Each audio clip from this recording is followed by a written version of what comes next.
Il faut bien voir que le Maroc est un vieil État-nation.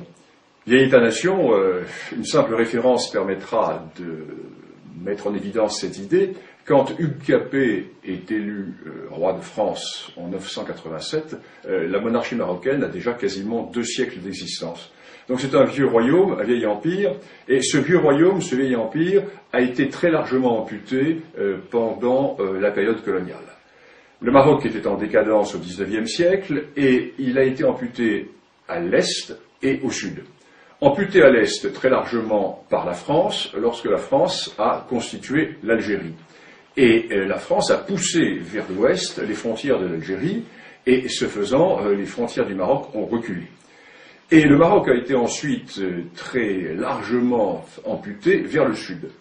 C'est ainsi que les Espagnols, en s'installant dans ce qui deviendra le Sahara occidental, ont complètement coupé le Maroc de ses vieilles racines, de ses grands axes nord-sud qui reliaient le cœur du Maroc à la vallée du fleuve Sénégal et jusqu'à la boucle du Niger. En d'autres termes, les racines africaines, d'où sont sorties de très nombreuses dynasties marocaines, ont été coupées à la suite de cette occupation espagnole.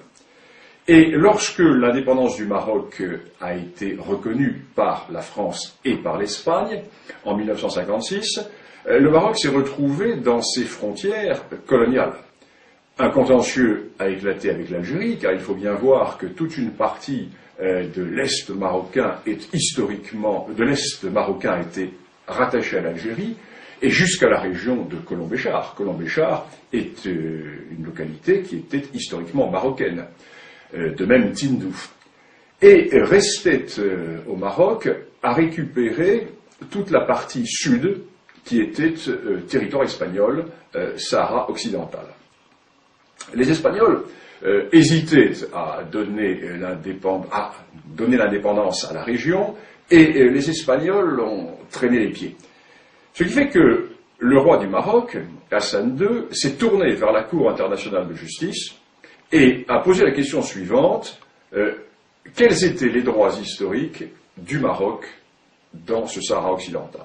En effet, les Espagnols voulaient créer la fiction d'une entité sahraoui de façon à créer au sud du Maroc un État totalement artificiel, mais qui, pour survivre, devrait se tourner vers Madrid.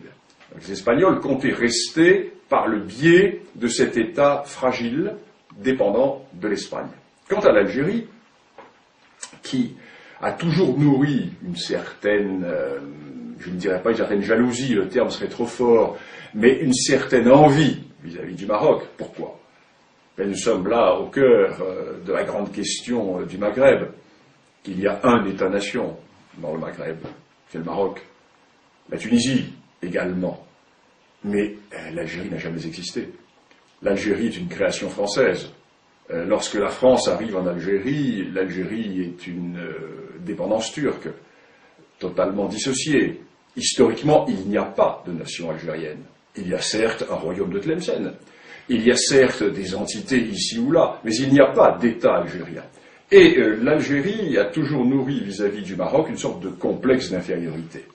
Et l'Algérie ne voulait absolument pas que le Maroc puisse récupérer le Sahara occidental. Pourquoi? Mais il suffit de regarder une carte. L'Algérie est un État accroché au littoral méditerranéen du nord de l'Afrique, avec un énorme appendice qui s'avance vers le sud, à travers le Sahara, appendice totalement artificiellement rattaché à l'Algérie par le général de Gaulle, alors que le Sahara n'a jamais été algérien, puisque l'Algérie n'a jamais existé. Et cette Algérie est donc géopolitiquement coincée dans la Méditerranée. Alors que son voisin marocain, qui ne dispose pas de ces richesses, a lui une immense façade atlantique. Et la récupération du Sahara occidental fait que le Maroc se retrouve avec plusieurs milliers de kilomètres de littoral atlantique, ce qui fait que le Maroc est totalement tourné vers le grand large. Le Maroc est totalement tourné vers cet océan des grands contacts océaniques. Ce qui fait que l'Algérie se trouve coincée dans cette Méditerranée, qui est un lac. Il suffit de fermer le détroit de Gibraltar et la Méditerranée est totalement asphyxiée. Tandis que le Maroc, lui, n'a pas cette géopolitique de l'enfermement. Le Maroc est tourné vers le grand large. Donc, l'Algérie va soutenir la position espagnole, qui est de créer une entité artificielle, un État artificiel sahraoui, qui permettrait à la fois à l'Algérie d'avoir une sorte de débouché vers l'Atlantique, et qui permettrait au Maroc à l'Espagne, de maintenir une certaine position dans la région.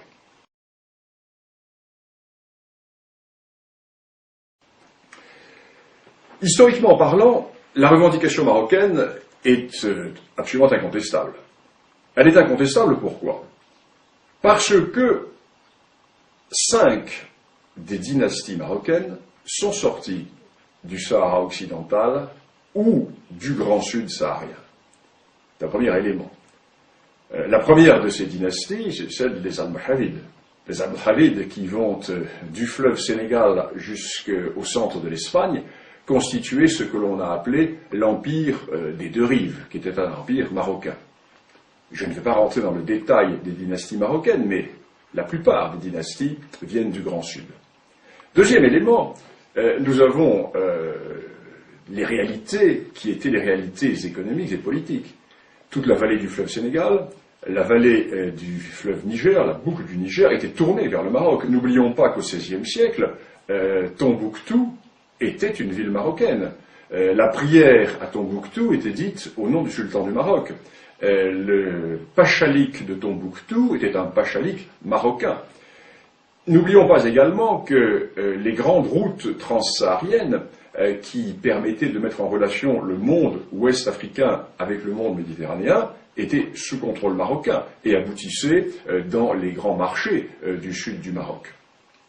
Nous avons toutes ces réalités qui font que lorsque le roi Hassan II a déclaré qu'en récupérant le Sahara occidental, le Maroc renouait avec les racines d'un arbre dont les feuillages sont tournés vers la Méditerranée, le roi du Maroc avait une image qui était très belle et qui était tout à fait réaliste et qui montrait bien ce qu'était cette réalité. Alors le problème est que en Europe, nous avons toujours cette vision européocentriste, européocentrée, et nous avons également la déformation de l'histoire immédiate. Il est évident que dans les années 1890, lorsque se posa la question marocaine, le Maroc était en état de décadence, en état profond de décadence, et il n'était pas en mesure d'exercer sa souveraineté sur l'ensemble de ces territoires du Sud. Et nous avons cette vision qui est une vision du XIXe siècle. Or, la véritable réalité politico-historique et géopolitique de cette région est largement antérieure au XIXe siècle.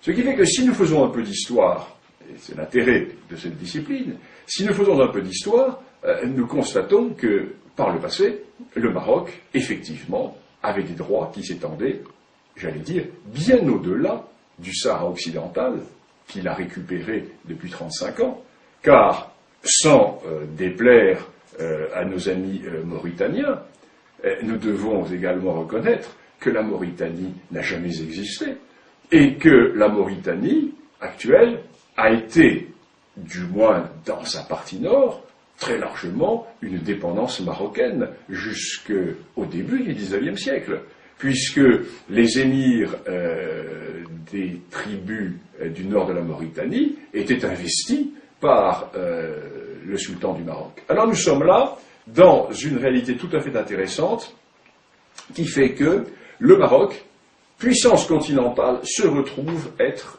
une puissance maritime. Et tout le cœur de la question repose à Alger.